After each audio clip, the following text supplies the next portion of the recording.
नमस्कार शेतकरी मित्रांनो, स्वागत आहे तुमचं सर्वांचं आपल्या अंदाजे हवामानाच्या यूट्यूब चॅनलवर. चला मित्रांनो, बघूया महाराष्ट्र आणि भारताच्या कोणत्या ठिकाणी आपल्याला सक्रिय प्रणाली दिसत आहे. तर मित्रांनो, आपण बघू शकतो तर 1 एप्रिलपासून पश्चिमी वार्ता येत आहे मित्रांनो जम्मू काश्मीरवरती. या ठिकाणी बघू शकता तुम्ही अशा प्रकारे तर जम्मू काश्मीरवरती ढगाची दाटी वाढत आहे मित्रांनो. आणि एक महाराष्ट्रामधून एक ट्रफ रेषा विकसित होत आहे मित्रांनो मध्य भागातून. काय होत आहे मित्रांनो, उपसागराचे वारे आपल्या महाराष्ट्राकडे येत आहे.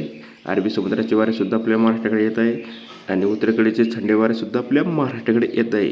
तर या इतक्या वाऱ्याचे दोन क्षेत्र एकत्र येल्यामुळे महाराष्ट्रामध्ये मुसळधार सुद्धा पाऊस पडू शकतो मित्रांनो. चला बघूया नकाशाप्रमाणे.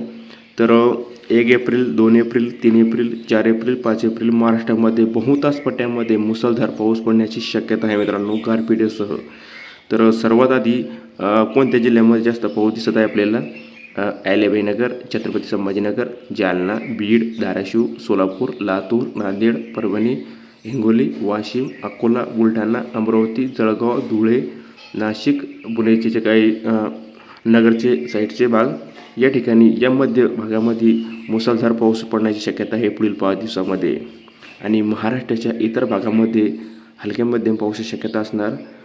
गडचिरोली, चंद्रपूर, यवतमाळ, वर्धा, नागपूर, गोंदिया, भंडारा, नंदुरबार, महाराष्ट्राचे म्हणजे कोकण पट्टीलासुद्धा आपल्याला हलक्या मध्यम पाऊस आपल्याला येणाऱ्या दिवसामध्ये पाहायला मिळणार.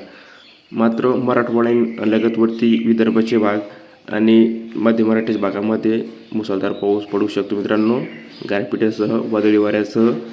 तर मित्रांनो, सध्या करता इतकंच. रोजच्या अपडेट बघण्यासाठी आपल्या चॅनलला सबस्क्राईब करून सोबत बेल आयकॉनला प्रेस करायला अजिबात विसरू नका. धन्यवाद.